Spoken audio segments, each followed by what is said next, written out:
152 years ago, on December 19th, 1870, a small boat arrived off the Hawaiian island of Kauai. Caught in the breakers, the tiny craft overturned and dumped out its crew of 5 men.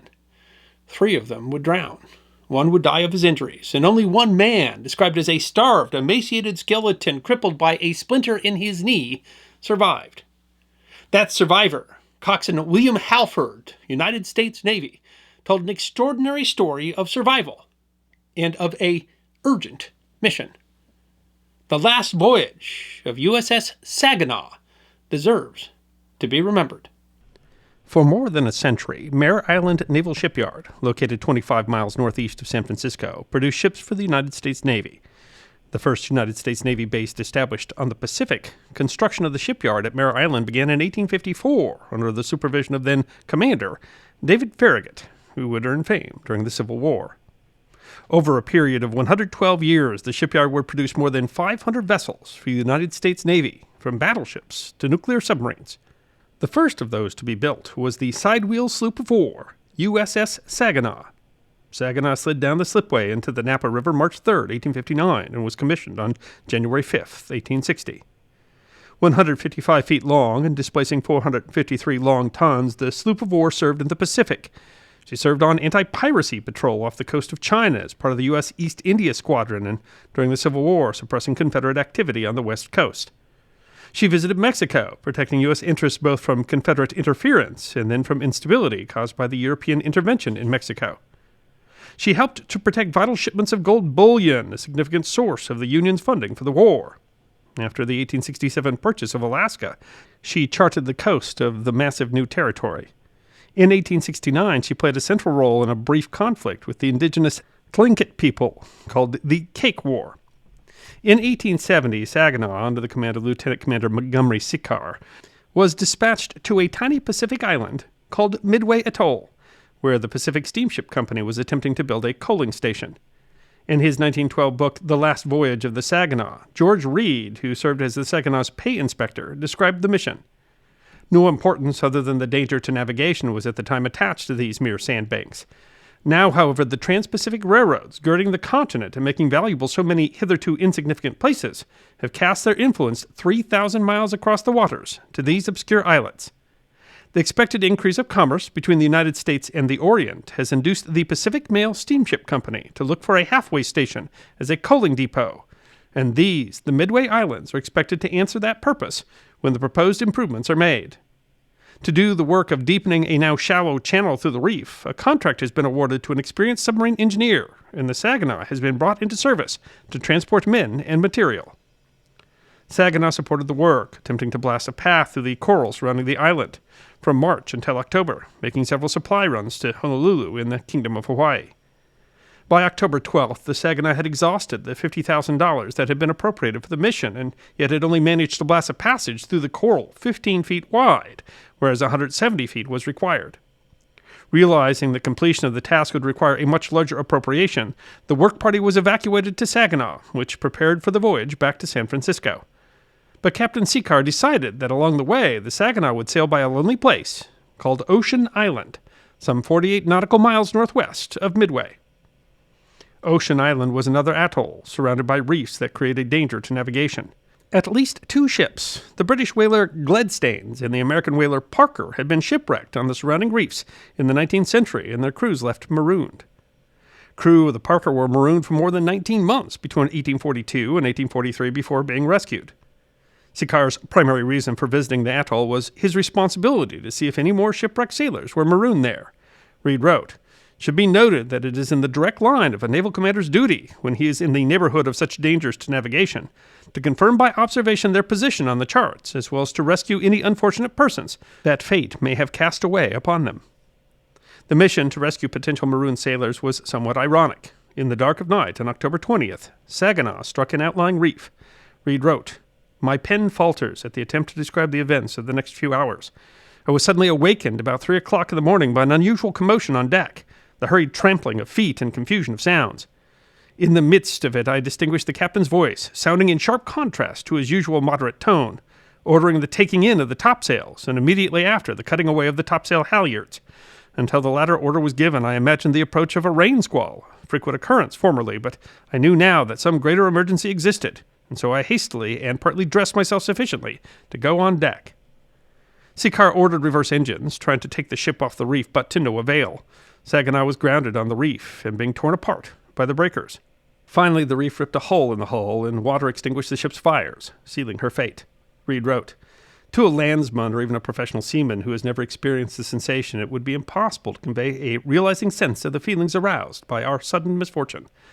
There is something even in the air akin to the terror of an earthquake shock, a condition unnatural and uncanny. The good ship that for years has sailed safely the seas or anchored in ports with a free keel, fulfilling in all respects the destiny marked out for her at her birth, suddenly, without warning, enters upon her death struggle with the rocks and appeals for help. There is no wonder that brave men having withstood the shock of battle and endured the hardships of the fiercest storms, should feel their nerves shaken from this first glance at the situation." Captain Sikar managed to restore order from the panic, ordering that as much as possible be salvaged from the ship. Reed recounted a strange but reassuring incident. "One of the most reassuring things to me at this time was the sight of our colored wardroom steward, in double irons for some offense, sitting on a hatch of the hurricane deck, whistling, 'Way down upon the Swanee River.' He seemed to me far from realizing the gravity of the situation, or else to possess great courage. At any rate, it diverted my thoughts of danger into other channels. He said the key to the irons could not be found, but the irons were soon severed with a chisel and hammer. He went below to aid the men with his knowledge of the stowage of the officer's provender. His confinement was never renewed, for he did good work in the rescue of food." Despite the confusion, only one crew member was lost in the accident. While much of the ship's stores were lost, the last part of the ship to sink included the forward storeroom, and many of the provisions were salvaged, as well as 4 small boats, the largest being the captain's gig, as well as a small cutter, a dinghy, and an iron lifeboat.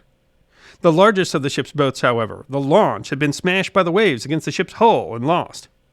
At daylight, the crew stood waist-deep on the sharp and uneven coral rock, passing everything that could be salvaged from the wreck across the reef to the boats in the lagoon. At 5 o'clock, the wreck was finally abandoned, and the 93 survivors rowed across the lagoon to the largest islet of the atoll, called Green Island. The situation was dire, but not desperate.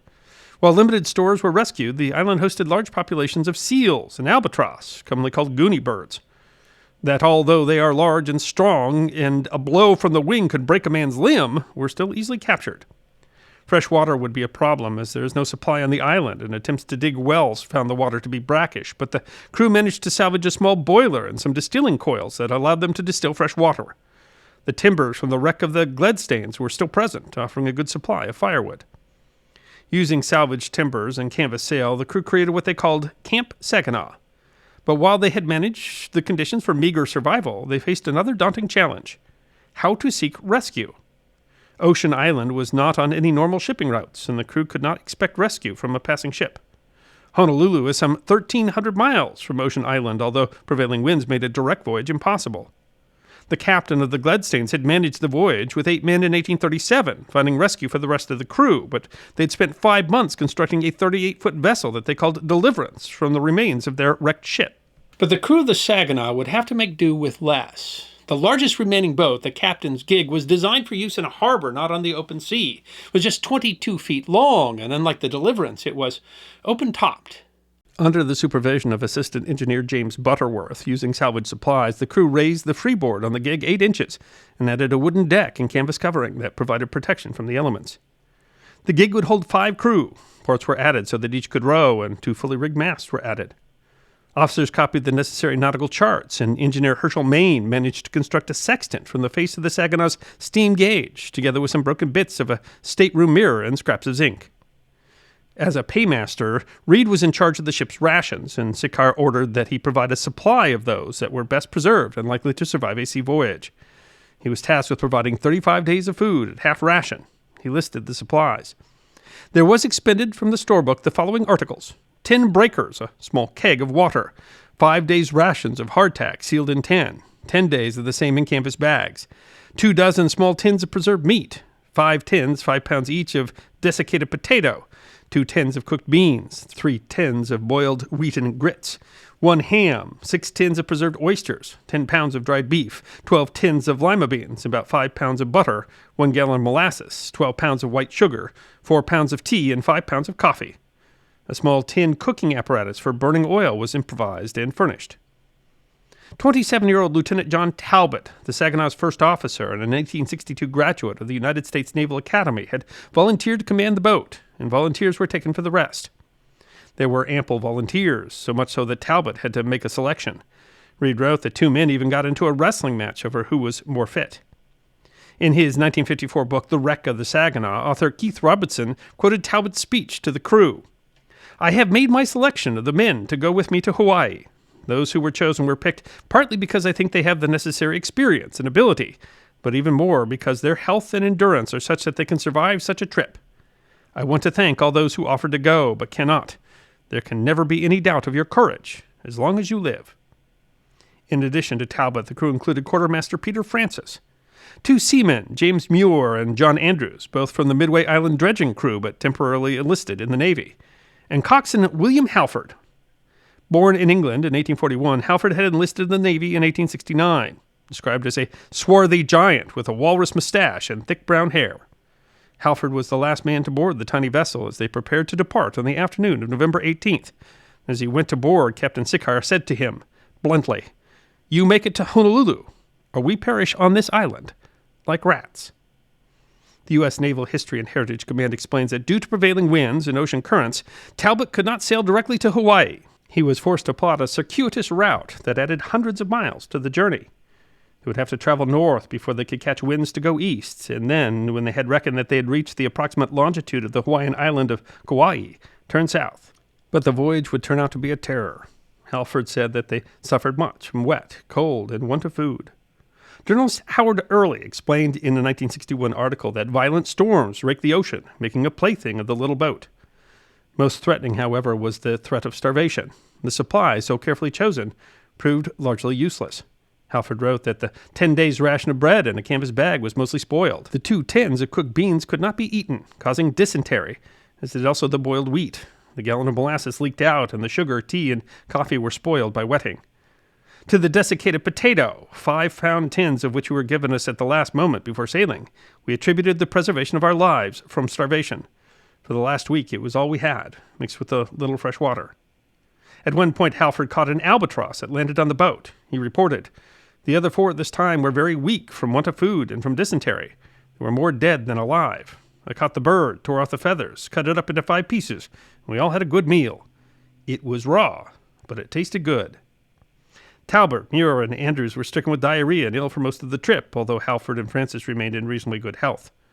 Owing to the illness of the other crew members, Halford was forced to spend days at the till without relief. The oars were lost, likely because the men could not hold on in their weakened state. They sighted land on December 16th, after 28 days at sea, the island of Kauai, and decided to try to make land, as they feared they were in no condition to make the 150-mile trip to Honolulu. But the winds kept them from reaching land. They sailed another 3 days within sight of land, trying to get to shore. Then disaster struck, as the boat was hit by a breaker and capsized. Talbot was washed overboard, Halford reported. He was washed off and sank. He was heavily clothed and much exhausted. He made no cry. Muir came on deck, and the 2 were thrown in the water. Halford was injured. A large piece of the broken mainmast had stuck in his knee, but he managed to make several trips back to the boat to retrieve a tin that had included important documents and the message from Captain Sickar, as well as helping Muir to shore. Halford said that Muir was insane and said but little, incoherently. Exhausted, Halford passed out on the shore. He was discovered by a local, and when he became conscious, immediately went to search for Muir. He was found dead, having apparently died from his injuries sustained when the boat capsized. Having survived the harrowing 31 days at sea, Talbot, Andrews, and Francis had all died in the surf, within sight of land. Only Halford survived. He was at the time described as a starved, naked skeleton. He was quickly transported to Honolulu, where both the U.S. consul and Hawaiian King Kamehameha V dispatched vessels to rescue the survivors of the Saginaw. Reed wrote, "I was working on the schooner near Mr. Mitchell, one of the carpenters of the contractor's party. I was handing him a nail when I noticed his eyes steadily fixed on some point seaward. He paid no attention to me, and his continued gaze induced me to turn my eyes in the same direction to find what was so attractive as to cause him ignoring me. I saw then, too, something that held my gaze. Far off to the northeast, and close to the horizon, there was something like a shadow that had not been there when I had last visited the lookout. It appeared as a faintly outlined cloud. As we both watched with idle tools in our hands, it seemed to grow in size and density. Very soon he spoke in a low voice, as though not wishing to give a false alarm. "Paymaster, I believe that is the smoke of a steamer." And after a look, "I am sure of it." And then he arose in a shout that all could hear, "Sail ho!" The gig was recovered, although dismasted and stove in at the bow, and in 1871 was sold as scrap, but the purchaser donated it to the survivors of USS Saginaw. Today, the gig is in the collection of the United States Naval History and Heritage Command. Ocean Island, today called Kauai Atoll, is today a wildlife refuge. The wreck of the USS Saginaw was discovered there in 2003. William Halford was promoted to the rank of gunner and awarded the Medal of Honor. The citation reads, "Halford was sole survivor of the boat's crew sent to the Sandwich Islands for assistance after the wreck of the Saginaw, October 1870. Promoted to acting gunner. He remained in the Navy, retiring in 1903, having reached the mandatory retirement age of 62, but he was returned to the service as a lieutenant, senior grade, 15 years later, as the U.S. entry into the Great War presented the need for experienced officers. The 77-year-old remained in the Navy until his death, February 7th, 1919. In 1943, a Fletcher-class destroyer, USS Halford, was named in his honor. In addition to Halford, a torpedo boat, USS Talbot, was named after Lieutenant Talbot, and a destroyer, USS Seacar, was named after Montgomery Seacar, who retired from the Navy as a rear admiral.